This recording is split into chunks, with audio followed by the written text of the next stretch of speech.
Se abre la sesión.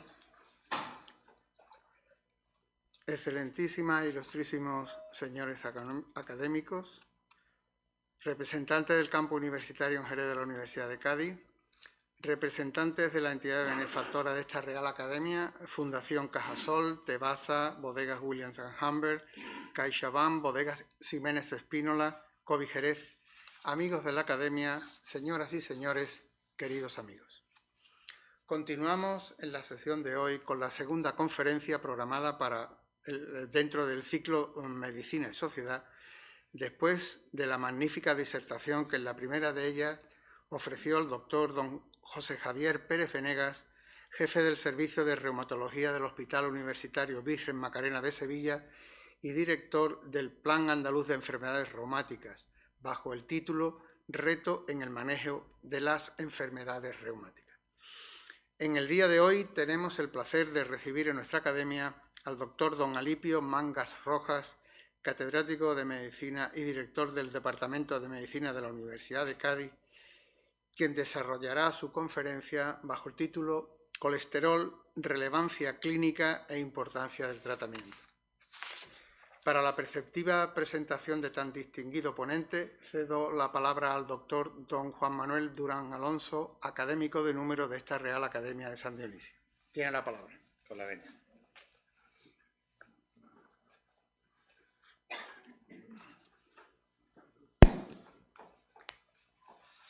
Excelentísimo señor presidente, ilustrísimos académicos, amigos de la academia, señoras y señores, muy buenas noches.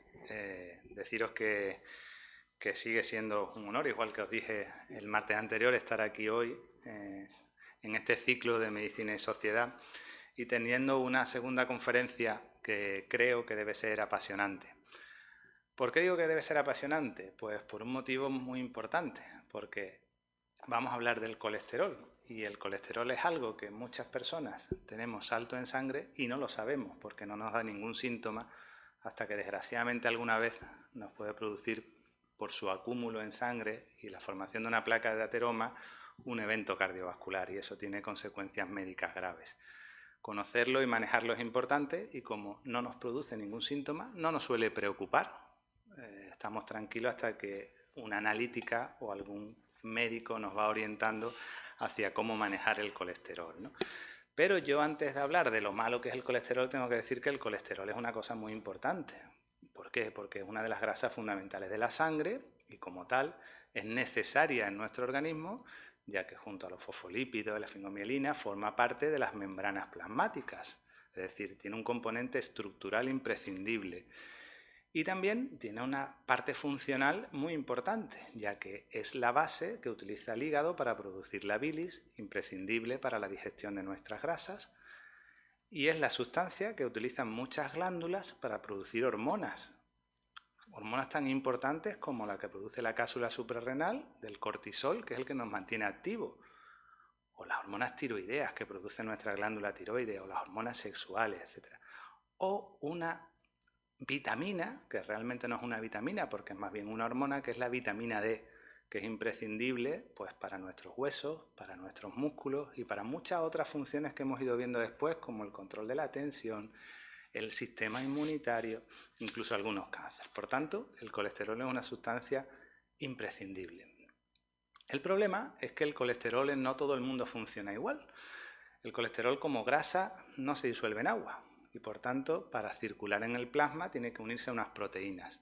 En función del tamaño de las proteínas a las que se una, pueden ser de baja densidad o LDL y circular más ligero, o de alta densidad HDL, y ese sería el colesterol bueno que ayuda a arrastrar ese exceso de colesterol malo y devolverlo al hígado para que vuelva a hacer sus funciones, ¿no?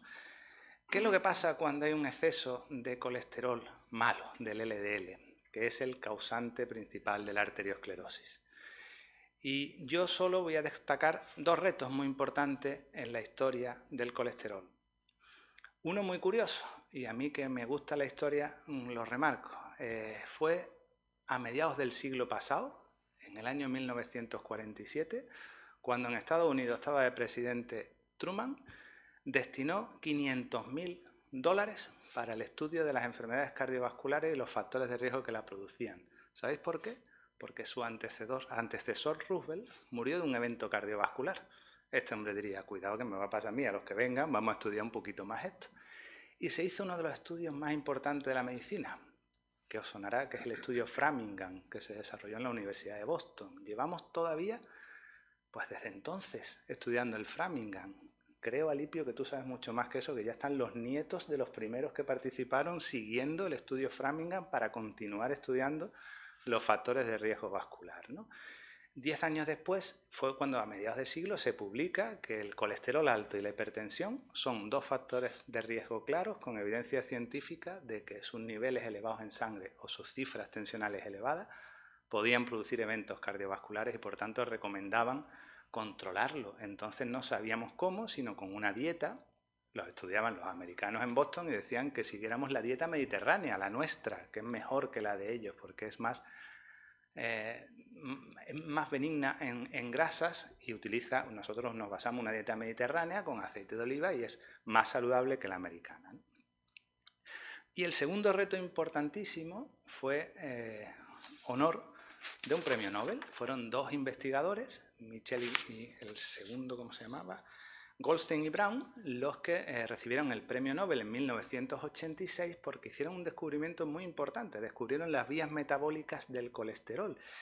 Y con eso, en ese año, en 1986, abrían un campo importantísimo a investigadores tan importantes como el profesor Alipio Mangas, que ha dedicado su vida a investigar los factores de riesgo vascular y el colesterol, y han encontrado pues cómo se trata, dónde están los receptores diana, cómo hay que controlarlo para que se controlen los niveles elevados en sangre y qué moléculas hay ahora mismo para manejarlas. Por eso yo creo que hoy, con esa introducción del colesterol, creo que mejor ponente no podíamos tener.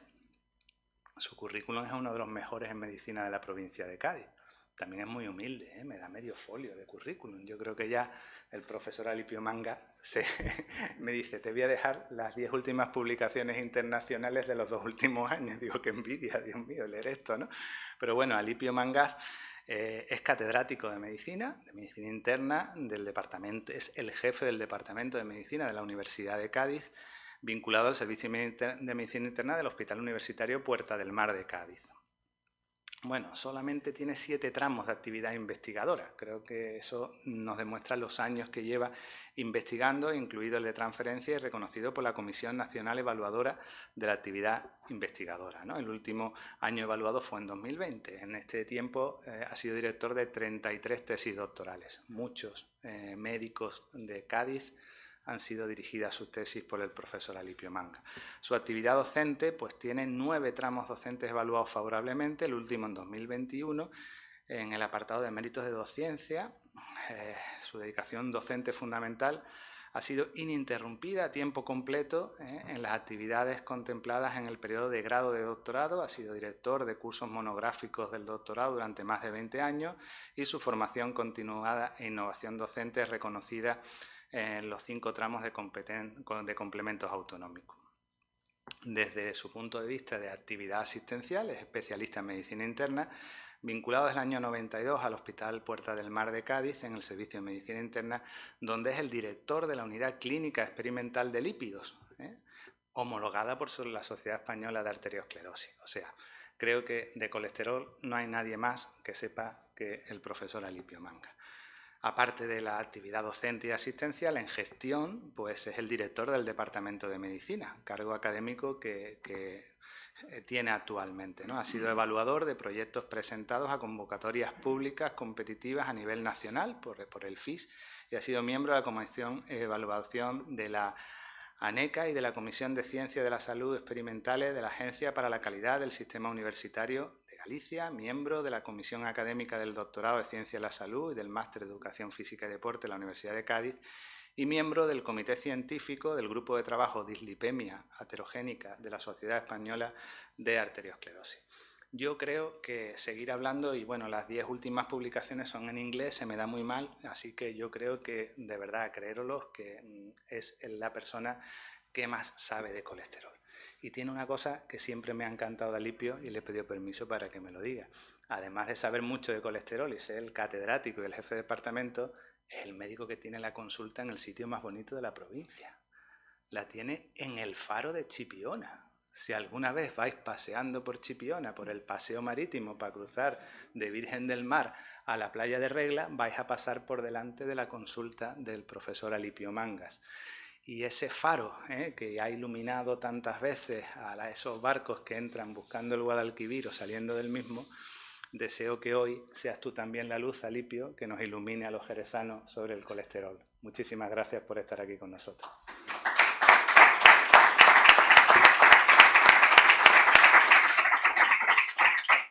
Muchas gracias, doctor Durán Alonso, por su brillante presentación.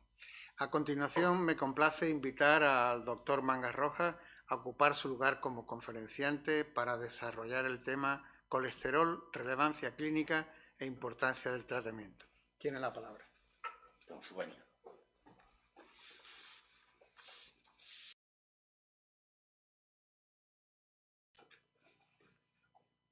Yo creo que me quedo de pie, que estoy más cómodo para poder mover. Se oye bien, ¿no? Se nos oye perfectamente. Bueno, yo quiero, en primer lugar, agradecer al presidente de esta academia y a un gran amigo, porque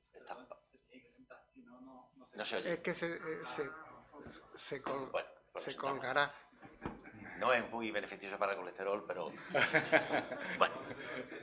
Y a mi gran amigo, ahora sí, ¿no? Mejor entonces. Bueno, Juan Carlos Durán, que nos conocemos hace muchísimos años y que coincidimos además en Sevilla cuando él estaba haciendo precisamente su especialidad. Ya hablamos, como siempre, de más de 30 o 40 años. En el caso de su especialidad es más reciente, pero hace mucho tiempo siempre. Ha comentado puntualmente y ha sido muy generoso en su presentación, y yo también quiero comentaros que ha habido un malentendido cuando ha comentado lo de la consulta, porque esa consulta a la que él hace referencia es en Chipiona, sí. Y eso es hace más de 20 años, porque en los últimos 20, que es por la equivocación a partir de aquí, la tengo en el puerto de Santa María, al lado del faro, pero al lado del faro el restaurante. Y yo he pensado que me decías en el faro. Claro, cuando ya has dicho en el faro, digo, no, ya sé lo que es. Yo paseaba por Chipiona y me encanta. Pero bueno, el faro está claro que efectivamente me persigue. Yo creo que ha hecho una introducción muy certera. Es decir, yo creo que me ha puesto en el sitio, en el camino.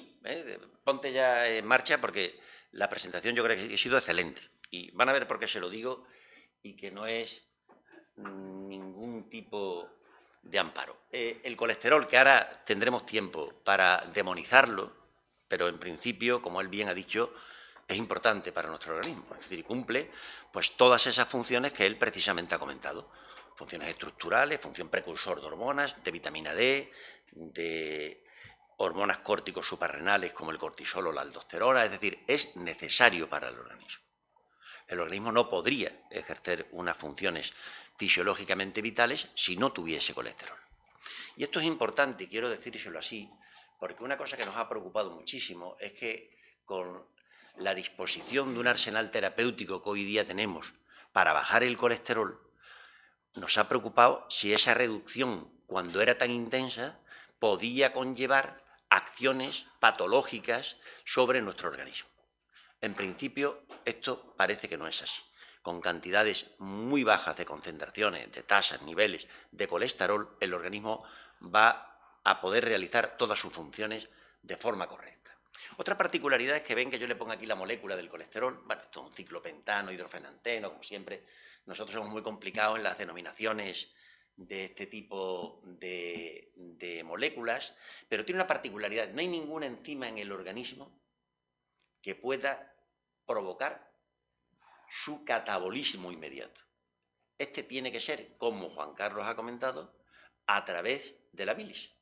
Y esto es muy importante porque, en definitiva, si todo lo que es el proceso metabólico no está correctamente coordinado, nos vamos a encontrar con que va a haber un acúmulo de colesterol en el torrente circulatorio y, como consecuencia de ello, se van a producir los efectos indeseables que no deberían de aparecer en situaciones fisiológicas. También quiero hacer hincapié en un detalle que yo creo que es importante. el colesterol de forma progresiva, desde la época de los recolectores, ha ido aumentando de forma progresiva. Es decir, nosotros hemos sometido a un estrés al receptor del colesterol. ¿Por qué? Pues porque el receptor del colesterol funcionaría muy adecuadamente con 40 o 50 miligramos. Y nosotros le estamos presentando cifras de 200, 300, con lo cual ya lógicamente claudica y el colesterol va a permanecer mucho tiempo en lo que va a ser el torrente circulatorio. Miren, yo traigo esta diapositiva para decirle que las dos fuentes principales de colesterol van a ser unas, precisamente, que va a ser el colesterol que incorporamos con la grasa de la dieta, sin ningún género de dudas, y la otra es la síntesis hepática que se produce como consecuencia de la internalización de moléculas de colesterol. Esto, en definitiva, nos dice que, bueno, si, como decíamos anteriormente, la eliminación del colesterol sigue siendo por la bilis, ese colesterol que sintetiza el hígado posteriormente tiene que interaccionar nuevamente con receptores que mayoritariamente se encuentran en el hígado para poder ser eliminado por esa bilis que comentaba Juan Carlos. Es decir, hay un ciclo que es centípetro, el de recogida de ese colesterol para que pueda ser eliminado, y va a haber otro ciclo que es para que el colesterol, a través del torrente circulatorio, ejerza esas funciones que, en principio, en concentraciones normales serán beneficiosas y que, cuando se eleven, van a ser ya situaciones patológicas la que va a generar. Yo creo que esta diapositiva nos hace un marco global de lo que es lo que denominamos continuo vascular. Esta diapositiva, en definitiva, nos viene a decir, primero nos acota el término de aterosclerosis. ¿Qué es la aterosclerosis? Pues una forma de arterioesclerosis. Es decir, una arteria de la pérdida de la integridad de la pared de las arterias por múltiples causas. Y en este caso concreto es por la disposición en esa pared arterial de lo que se denomina placa de ateroma, muy rica en colesterol, que cuando sufre algún tipo de lo que podría ser accidente trombótico, va a ocupar la luz del vaso y va a impedir que llegue la sangre al territorio que precisamente esa arteria debe de irrigar. Si es en el corazón, en las coronarias, originará un infarto; si en el cerebro, originará lo que denominamos ictus; y si fuera en miembros inferiores, pues una arteriopatía periférica. Es decir, la sangre no llega a la parte distal de donde debería de llegar por la ubicación de ese árbol arterial. Si vemos en la diapositiva, y esto es muy importante, como casi todas las entidades nosológicas parten de lo que es una interacción genética y ambiental. Y esto es clave y fundamental en todas ellas. Con la carga genética inicialmente poco podemos hacer, la heredamos y por lo tanto tiene un papel consecuentemente y un impacto muy importante. Y los factores ambientales, que vienen limitados fundamentalmente por el estilo de vida que llevamos, van a conllevar el que, si no son del todo correctos, propiciemos fundamentalmente la interacción de esto que se han dado a denominar factores de riesgo vascular. Hipertensión arterial, la diabetes, lo que van a ser precisamente las dislipemias, que son anormalidades de los lípidos, etcétera, que, si se fijan, son factores de riesgo que nosotros podríamos modificar, tratando de evitar que aparezcan o bien tratando de controlar su estado cuando están presentes ya. Por lo tanto, un paciente hipertenso, cuando está muy controlado y llega el paciente a la consulta, él te dice, yo no soy hipertenso, pero cuando tú ves el tratamiento, dices, usted no es hipertenso con 4 pastillas, claro. Es decir, pero para él no es hipertenso. Un diabético que está perfectamente controlado dice, yo no soy diabético, yo no tengo azúcar, y le está tomando 4 pastillas. Es decir, esto es muy frecuente encontrarlo en la consulta. Bueno, pues esto tiene una enorme trascendencia, porque si nosotros nuestra lucha va a ir dirigida fundamentalmente a cuando aparecen las complicaciones que conlleva este proceso aterosclerótico a lo largo de nuestra vida, que como van a ser la cardiopatía isquémica, es decir, el infarto agudo de miocardio, va a ser el ictus o van a ser la vasculopatía periférica, es no ya también importante actuar sobre ellas cuando han aparecido, sino actuar antes de que aparezcan, porque si nosotros las retrasamos, pues nosotros estamos dándole calidad y ganancia de vida a esta persona. De hecho, cuando nosotros vemos a nuestros pacientes y hacemos la historia familiar, cuando es una persona mayor en el entorno de parentesco de primer grado el que ha presentado algún tipo de complicación vascular, es mayor, te dice, no, mi padre o mi tío, pero ya tenía 70 años, 80 años, y lo ve como normal. Pero sí le preocupa cuando ha sido un hermano o ha sido un pariente de primer grado que la ha tenido a edad muy joven. Pero tengo un tío por parte de mi madre que murió de un infarto a tal edad. Es decir, esto tiene importancia y la población en general lo percibe como tal. No asusta un infarto en una persona de 80 o 90 años, pero sí asusta cuando tiene 30 o 40 años. Esto es importante, porque la edad, lógicamente, nosotros no la podemos, en principio, modificar. Por lo tanto, tenemos que actuar en esos factores de riesgo, porque piensen que desde etapas muy jóvenes ya se produce estrías grasas. Es decir, hay hecho estudios de autopsias de pacientes muy jóvenes que han sufrido tráfico, en el estudio Bogalusa, y en ese estudio ya se demostraba que ya había depósitos de grasa en nuestras arterias a los 18, a los 19 y a los 20 años. Y estos factores de riesgo que hemos comentado son los que se van a encargar fundamentalmente de producir un aceleramiento de la aparición de esas complicaciones cuando ya en un momento determinado aparecen como consecuencia de lo que es el fenómeno aterotrombótico.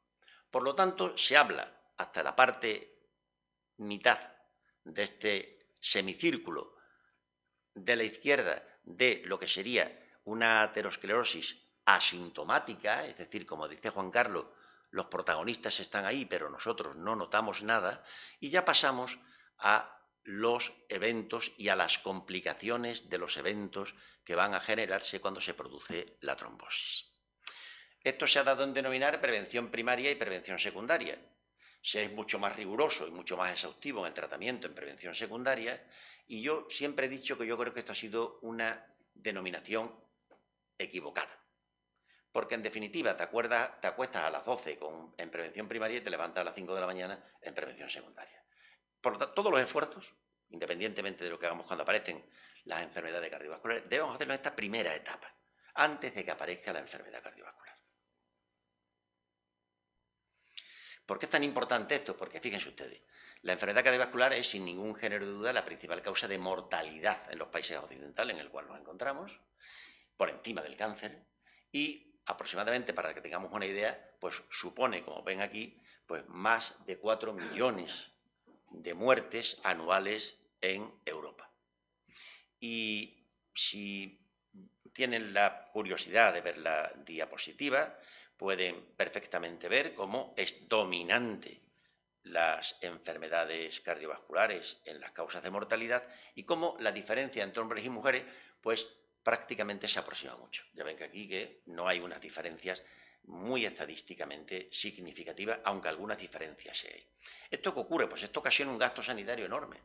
Aquí en España puede suponer alrededor de unos 9.000 millones de euros anuales, lo que significa, como ven, un 7,1% del Producto Interior Bruto. Es decir, que es realmente un gasto muy importante para que dejemos de hacer esfuerzo, como repito, en la fase asintomática y evitar que aparezcan precisamente esas complicaciones.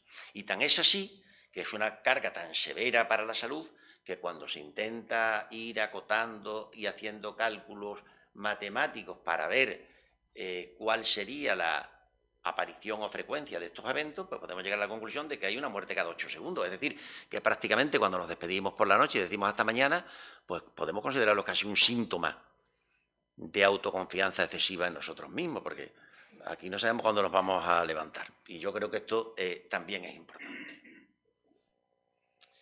Bueno, este era el continuum vascular que yo hacía referencia antes, y dentro de los factores de riesgo que van a conducir a esos eventos vasculares posteriormente, pues se encuentran las dislipidemias, es decir, las alteraciones de los lípidos. En definitiva, hay alteraciones que habitualmente, aunque también hay déficits, pero mayoritariamente son la elevación fundamentalmente del colesterol. Bueno, pues hay un par de estudios que yo coincido con Juan Carlos que son paradigmáticos en el estudio de las enfermedades cardiovasculares. Uno es el estudio de Framingham. Framingham es un pueblecito que yo los invito a conocer, los que puedan conocerlo, porque eso está en lo de Boston, muy cerca de Harvard. Tiene 40.000 habitantes. cerca está Salem, que se puede ver el avistamiento de las ballenas, las brujas de Salem. O sea, es muy entretenido precisamente, es lo que llaman Nueva Inglaterra, ¿no? Y en otoño es el cambio de la caída del otoño, de las hojas, que van gente de todos los condados a ver los colores ocres que se formen allí en el estado de Massachusetts, y merece la pena. Y como decía Einstein, que era uno de los tótem de la arteriosclerosis, en una conferencia que yo estuve presente en Jerusalén ya hace muchos años, dice: hay que ver la cantidad de gente que muere del colesterol, pero hay que ver la cantidad de gente que vivimos del colesterol. Y esto es así. Y esto es así. Y esto es así hasta tal punto de que en Framingham, como dice Juan Carlos, está todo el mundo, de alguna manera, viviendo casi del colesterol, porque de padres ha pasado a hijos, de hijos a nietos, etcétera, etcétera. Y todavía este estudio, que es de la década de los 50, pues se sigue manteniendo activo y sigue proporcionando datos. Al lado de este estudio, que demostraba en definitiva, que ya ven aquí, que hay una asociación entre la elevación del colesterol y la aparición de infarto agudo de miocardio, claramente, decía, a partir de cifras bajas de colesterol, también estaba otro estudio con 336.000 pacientes, que es el Mr. Fit, que fue otro hito también en su momento, uno en el 72, este es del 90, y que en definitiva venía a decir exactamente igual. A más cifras de colesterol, mayor tasa de eventos cardiovasculares. Pero, como decía Juan Carlos, la historia enseña mucho.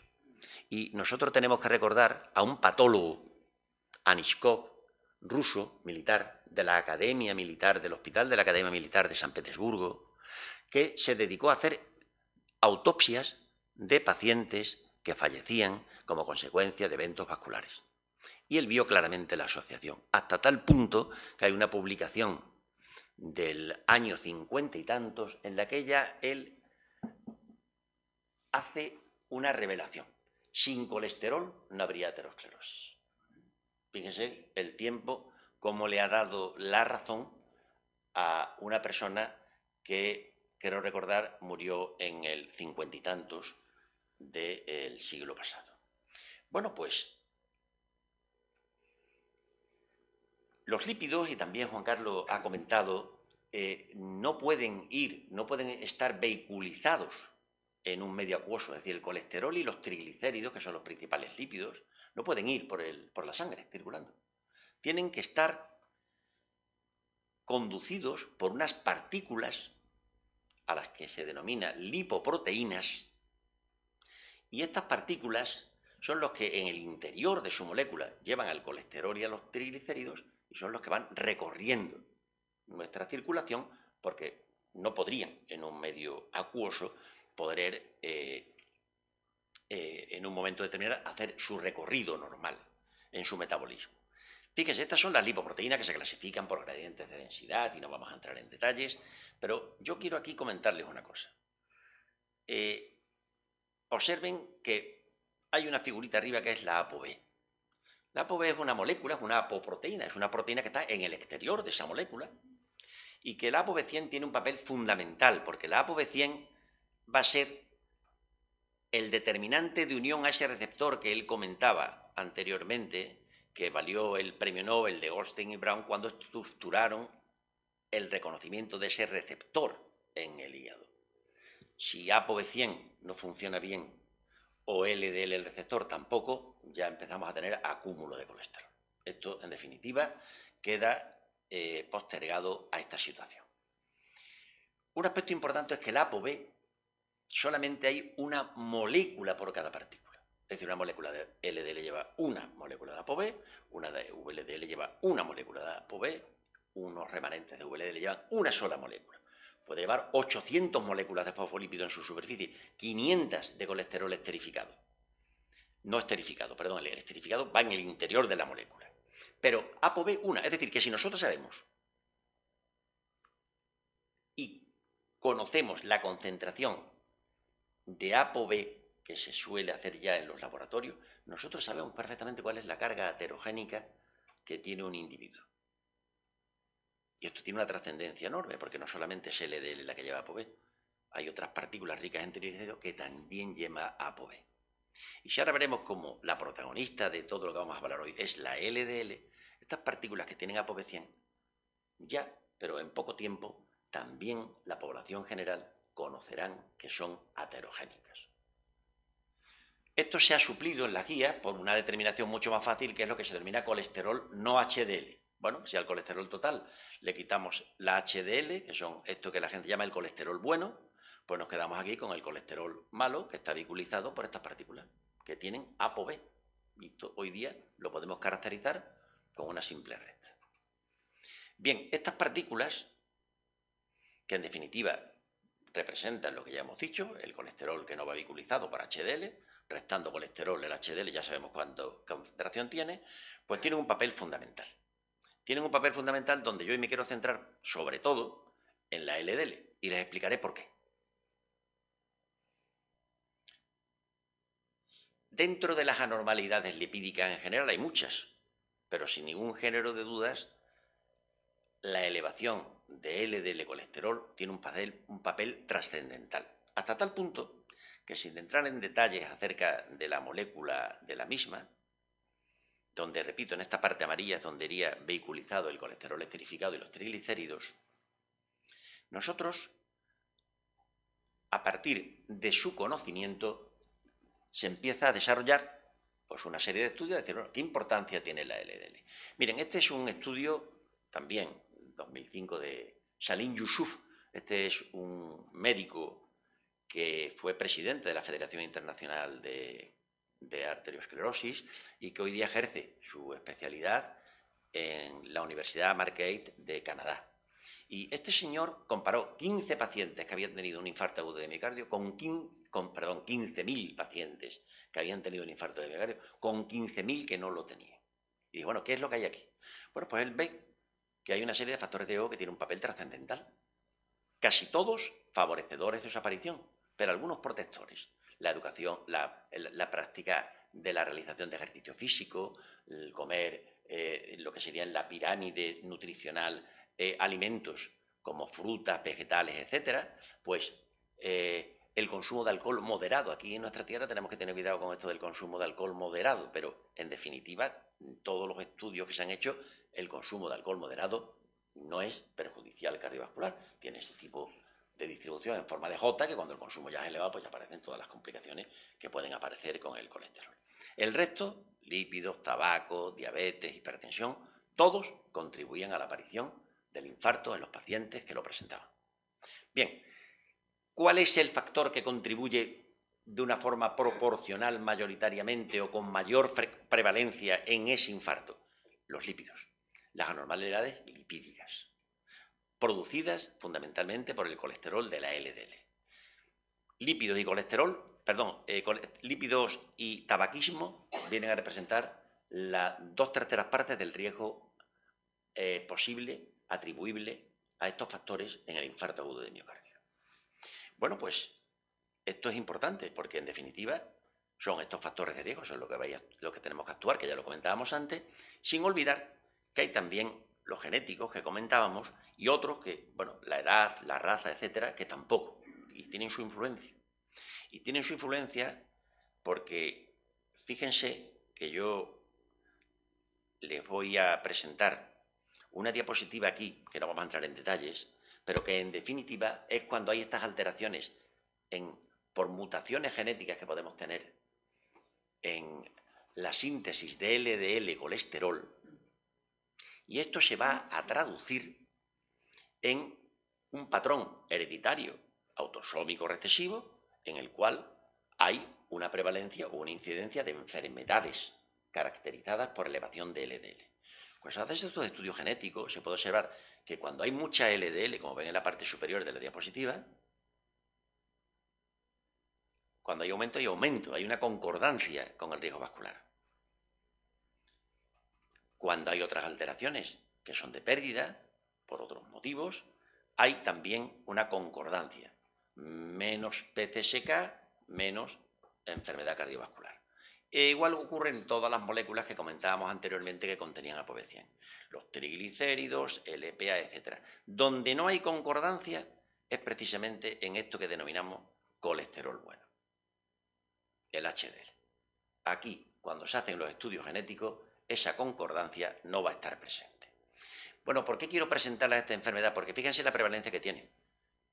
Esta es una enfermedad infradiagnosticada, pero piensen que la prevalencia se estima en un caso por 250 personas. en algunos sitios donde la mutación es fundacional puede ser de 300 o 400, pero en cualquier caso, fíjese la cifra que arroja de alrededor de 30 millones en todo el mundo. Y esto tiene una trascendencia fundamental, porque aquí, como consecuencia de esa alteración genética, se está acelerando el proceso aterosclerótico y un infarto que debería de estar presente a lo mejor a los 80 años, aquí se adelanta en 60. Formas homocigotas lo pueden tener en la primera década de su vida, pero la heterocigota, que es la prevalencia que yo les estoy refiriendo, generalmente adelanta entre 10 y 20 años la aparición de los eventos cardiovasculares. Claro, con esta prevalencia echen la cuenta, es decir, que en Jerez, pues yo no sé los casos que hay. Y en Cádiz, en la provincia, pues imaginen, uno cada 250, pues es la enfermedad de transmisión genética monogénica más frecuente de todas las que existen. Esto está súper infradiagnosticado. Es un porcentaje muy pequeño el que es conocedor, y a pesar de que se han intentado haber campañas de concienciación de las autoridades, campañas de concienciación del colectivo médico, esto continúa siendo un reto para nosotros. Volviendo a la LDL, ¿qué sabemos de ella? Bueno, pues tenemos un cuerpo doctrinal que, sin entrar en muchos detalles, a través de los estudios epidemiológicos, observacionales, de intervención, de aleatorización mendeliana, que son estos que estudian alteraciones genéticas que con concordancia o no, según mutaciones de ganancia o de pérdida, de LDL colesterol y aparición de eventos cardiovasculares, que hoy día se considera la LDL, y esta es la clave, porque es la protagonista de nuestra charla hoy aquí, ya es no un efecto de riesgo vascular, es un factor causal de la aterosclerosis. Esto es determinante, porque aquí ya es cuando la teoría lipídica ha tomado un protagonismo esencial. Es decir, como decía Nitschkoff tanto tiempo antes, si no hay colesterol, no hay aterosclerosis, dando un salto con el avance de conocimiento, no podemos permitir decir que si la LDL colesterol no está alta, nosotros vamos a tener infarto.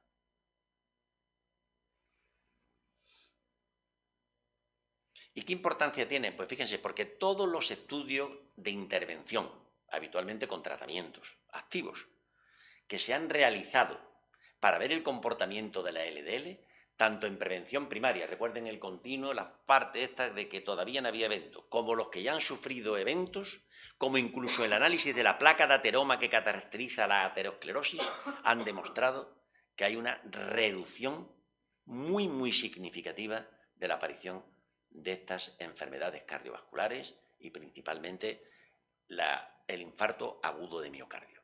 Hasta tal punto que existe ya inclusive estudios con un número tan elevado de pacientes que permiten observar cómo la reducción de cada milimol, que vienen a ser unos 40 miligramos de LDL, se reduce un 22-23% de eventos cardiovasculares. Es decir, que sabemos casi todo. Es decir, nosotros aquí disponemos hoy día de un cuerpo de conocimiento que llama la atención como sigue habiendo tantas muertes por enfermedad cardiovascular. Pero esto es así. Y esto está demostrado científicamente. Bueno, pues entonces a partir de aquí, pues los científicos que constituyen y se erigen como los divulgadores de las guías de práctica clínica van haciendo sus guías muy aceleradamente, habitualmente cada 2 años tienen que renovarla porque está el cuerpo de evidencia que va existiendo, que cada vez somos más rigurosos y más intensivos en lo que son los objetivos que perseguimos para bajar esa LDL, hasta tal punto de que cuando se estratifica lo que es un paciente de muy alto riesgo, que tampoco vamos a entrar en detalle, o de alto riesgo, el de muy alto riesgo piensen que es siempre el paciente que ya ha tenido un evento. Ese siempre va a ser. Pero también está el diabético, también están estos pacientes que tienen esa hipercolesterolemia familiar que yo les comentaba, está el paciente con insuficiencia renal, es decir, que cada vez se va llenando más este grupo o este escenario de muy alto riesgo. Y de alto riesgo, pues prácticamente empezamos a ser casi todo. Casi nada más que por la edad. Es decir, automáticamente, cuando coge las tablas de riesgo, estamos ya en alto riesgo. Bueno, ¿y qué significa esto? Pues esto significa que de cara a esta clasificación se persiguen unos objetivos de LDL. Es decir, sabemos cómo nos tenemos que mover. Es decir, bueno, pues fíjense, aquí se comparan las cifras que se recomendaban en 2016 y las que se han recomendado de la última guía, que es el 2019, y probablemente ahora se publicará en el 2023 la nueva guía ya de dislipidemia. Bueno, pues miren, al paciente con muy alto riesgo, pues se pasa de 70 a menos de 55. Es decir, que una persona de muy alto riesgo vascular, que ya ven que había muchas personas integradas en este escenario, pues el LDL recomendable son 55 miligramos de decilitro.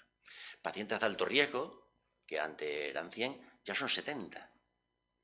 Es decir, esto en muchas ocasiones nos cuesta trabajo llegar. Se parten de cifras tan elevadas que con la medicación fundamental o principal que utilizamos, que ahora haremos algún comentario, no logramos llegar al control de estas cifras, que en un momento determinado en prevención primaria nos quedamos más tranquilos, pero que en prevención secundaria nos está preocupando, sobre todo como es una persona que vuelva a presentar un nuevo evento vascular, es decir, que se reinfarte. Y nos encontramos con que son cifras difíciles de obtener. ¿Cuál es la piedra angular del tratamiento? La piedra angular del tratamiento son las estatinas, que todos habrán oído hablar. La gente viene y dice, ¿termina en ina? Pues efectivamente. Ahora habrá que averiguar si es simvastatina, atorvastatina, rosuvastatina, pero ellos saben que terminan en ina. ¿Y dónde actúan las estatinas? Pues actúan en la enzima que comentábamos que era la segunda fuente de la síntesis del colesterol en el interior del hígado. Es decir, inhiben a una enzima que es la que produce ahí la síntesis de hígado para que salga el torrente circulatorio. Estas enzimas, una vez bloqueadas por las estatinas, pues lógicamente nos deja esa producción que salga al torrente circulatorio y disminuye muy significativamente en la concentración de LDL colesterol. Hasta tal punto que también sabemos lo que reduce en un paciente normorespondedor las estatinas. Aquí en esta diapositiva yo les traigo aquí un ejemplo y aquí tienen todas las que hoy día están aquí comercializadas y aquí pueden ver la reducción que se espera obtener en una paciente en condiciones normales con esta estatina. Es decir, sabemos de dónde partimos y a dónde vamos a llegar con la estatina y dosis que utilicemos. Y esto es muy importante, imagínense. Muchas veces tardamos aquí 1 año y medio en controlar el colesterol, cuando prácticamente una titulación adecuada, pues en 1 o 2 veces esto estaría controlado en un momento determinado. O no va a estar controlado nunca, pero sabemos que no va a estar controlado. Bueno, pues a pesar de que conocemos todo este tipo de situación y en algunas ocasiones no llegamos al objetivo deseable, tenemos que empezar nuevamente a plantearnos cuáles pueden ser fármacos, que igual que en la hipertensión arterial nadie se asusta porque toma 4 o 5 comprimidos, cuando hace muchos años era 1 y ahora ya son todo asociaciones, incluso de 3. Aquí en el colesterol hemos estado durante mucho tiempo con una inercia terapéutica donde el colectivo médico ha tenido sin ningún género de duda muchísima culpa, tratando con un fármaco que sabemos que no teníamos el objetivo al paciente. Bueno, pues esto implica que si nosotros nos vamos a esta diapositiva que pusimos antes y a la que hacía referencia antes Juan Carlos, sobre la síntesis por parte del hígado y la que se va, lógicamente, a producir con la incorporación de la grasa de la dieta, que si nosotros bloqueamos con las estatinas esta vía para la síntesis hepática de colesterol, pues el otro fármaco que desde hace tiempo ya también se utiliza porque tiene un efecto adicional, pues es bloquear el transportador aquí intestinal y tratar de evitar que en un momento determinado la grasa que nosotros ingerimos pueda llegar a pasar al torrente circulatorio. Hay un transportador y hay una sustancia que la inhibe. Por lo tanto, si frenamos la síntesis y frenamos la absorción, pues ese efecto sinérgico va a ser muchísimo más potente. ¿Cómo se llama ese fármaco? Ezetimiba. Se llama ezetimiba o ecetrol, que posiblemente algunos habrán oído hablar de él. Bueno, pues fíjense,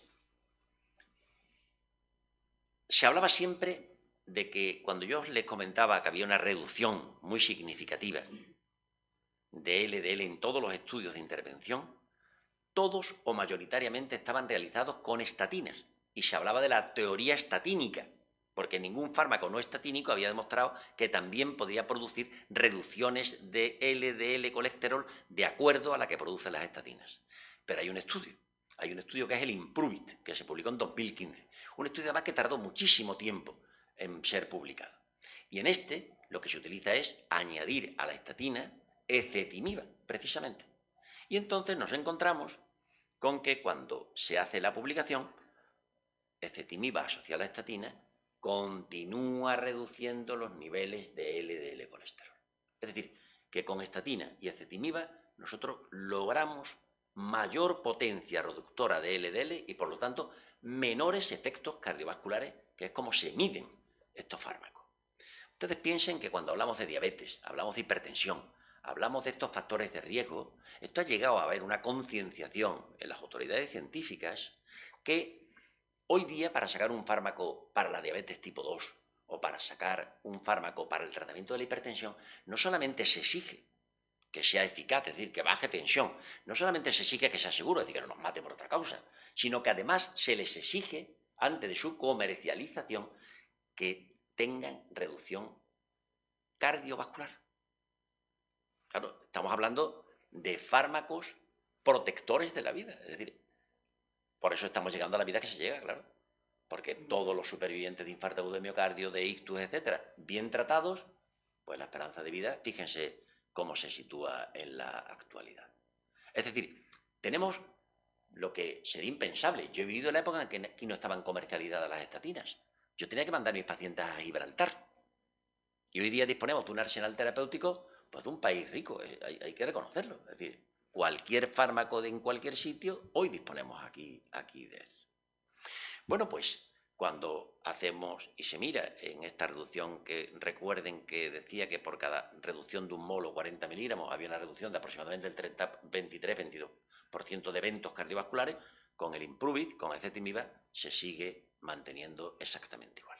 Es decir, que hemos pasado de una hipótesis estatínica en la teoría lipídica a lo que sería ya claramente hipótesis LDL, es decir, nos va a valer cualquier, en definitiva, activación o lo que sería utilización de un fármaco que nos baja el LDL, sea estatina o no sea estatina. Si vemos que la asociación, como lo es más potente, pues adelante. El problema surge cuando, ya lo decíamos anteriormente, no logramos al objetivo que perseguimos. Está todo tan fijado, menos de 55, menos de 70, menos de 100, que hay veces que nos quedamos cortos. Bueno, pues en este tipo de situaciones hay que presentar una terapia adicional. ¿Cuál es? Pues de entrada la que hemos comentado. Bloqueamos la síntesis hepática y bloqueamos la absorción de la grasa. Estatina más ezetimiba de entrada. Y ahora habrá que pensar en otras posibilidades. En otras posibilidades que entran todas dentro del catabolismo del colesterol. Fíjense, cuando yo le ponía esta diapositiva de alteraciones genéticas, fijaros que debajo de la ApoB100 está PCSK9. ¿Qué es la PCSK9? Que ahora se ha puesto muy de moda entre los médicos la PCSK9. La PCSK9 es una enzima que es necesaria que se acople al ApoB100 y al receptor para la internalización de la partícula precisamente de LDL. Cuando hay mucha PCSK9 y se internaliza, esa partícula se destruye y no deja que se genere un nuevo receptor para captar más. Por lo tanto, como ven aquí, mutaciones de PCSK9 de pérdida, es decir, pacientes que por mutaciones tienen muy poca PCSK9, se acompañan y tienen una concordancia con la disminución de eventos cardiovasculares. Es decir, y fíjense, aquí se han conocido familias en donde los niveles de colesterol que tenían eran de 13 o 40 miligramos, 13 o 14 miligramos, 13 o 14 miligramos. Y eran, bueno, habían tenido niños, es decir, parece que las hormonas sexuales habían estudiado, algunos habían hecho incluso medicina, es decir, que parece que estaban dotados de una inteligencia, pues, normal.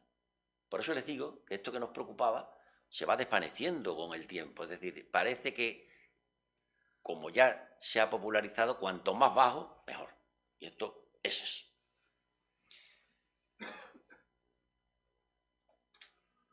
Bueno, pues también sabemos, si nosotros calculamos la asociación de una estatina con ezetimiba con PCSK9, pues fíjense, podemos lograr reducciones del 84% de LDL.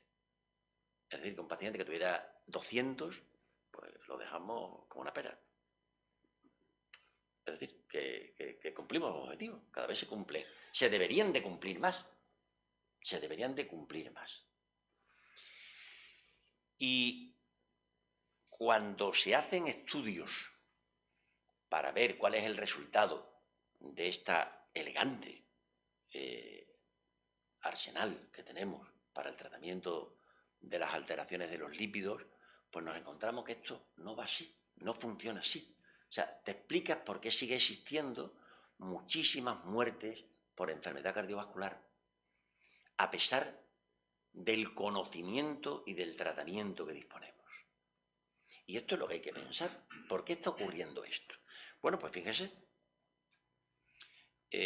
cuando se hacen estudios observacionales con estos tratamientos tan sofisticados, pues nos encontramos que el porcentaje de éxito pues no es del todo, podríamos decir, muy esperado. Es decir, un 80%, aquí no estaban todavía introducidos los inhibidores de PCSK9, es decir, estaba estatinas y ezetimiba, pues un 80% no es tan objetivo. 80%.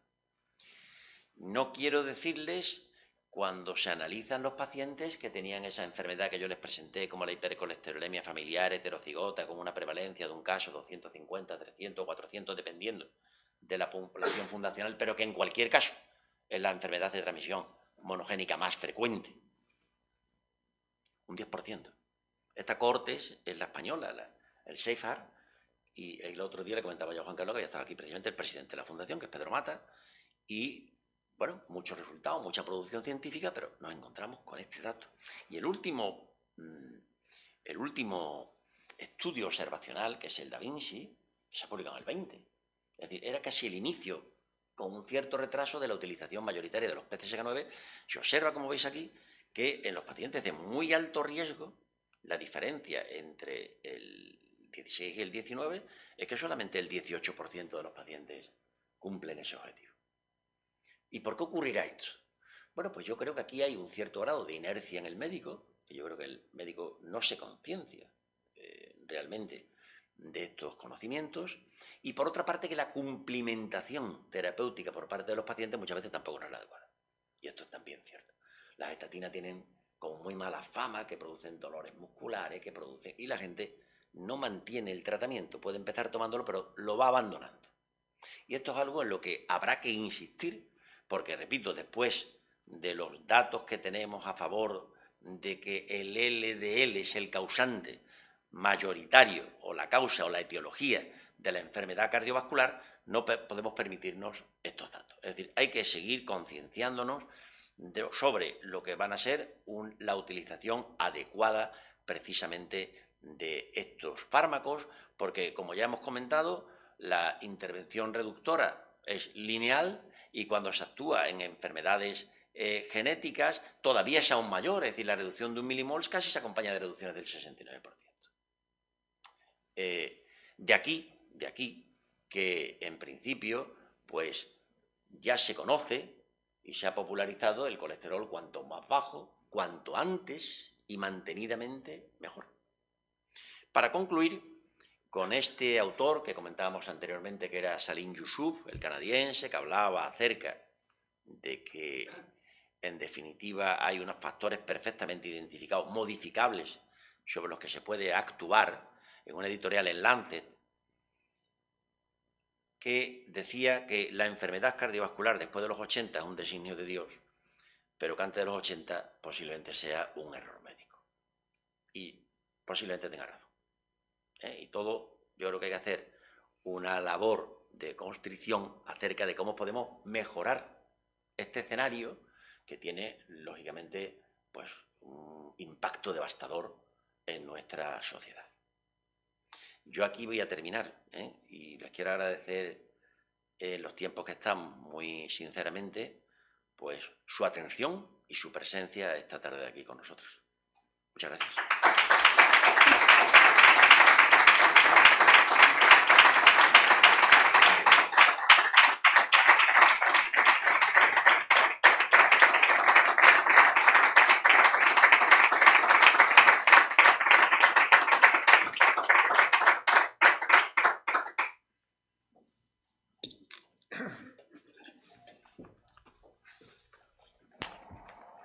Muchas gracias, doctor Mangarroja, por su docta y documentada conferencia. Hemos aprendido mucho esta tarde. de esta sabia reflexión sobre el colesterol, el perfil lipídico y los tratamientos adecuados, que en su caso ayudan a reducir los niveles excesivos sobre los valores. Llevo muchos años batallando a nivel personal con los LDL, HDL, colesterol total, y participo, sin duda, gracias a los consejos de mi médico y amigo, de la imperiosa necesidad de vigilar periódicamente y con disciplina cuartelera sus niveles. Un estilo de vida saludable ayuda a mantener un nivel de HDL elevado y bajo el nivel de LDL, además de evitar el desarrollo de patologías o enfermedades derivadas de un colesterol alto.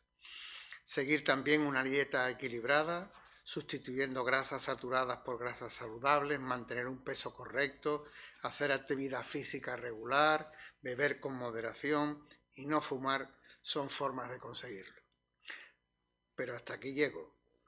Sería seguir, o sería para mí un atrevimiento para alguien lego en esta disciplina tan exigente y científica como es la medicina, y me metería en un jardín que no pretendo. De manera que muchas gracias de nuevo, doctor Mangarroja, por la divulgación en esta sede académica de una conferencia sobre estas patologías de tanta relevancia para nuestro país.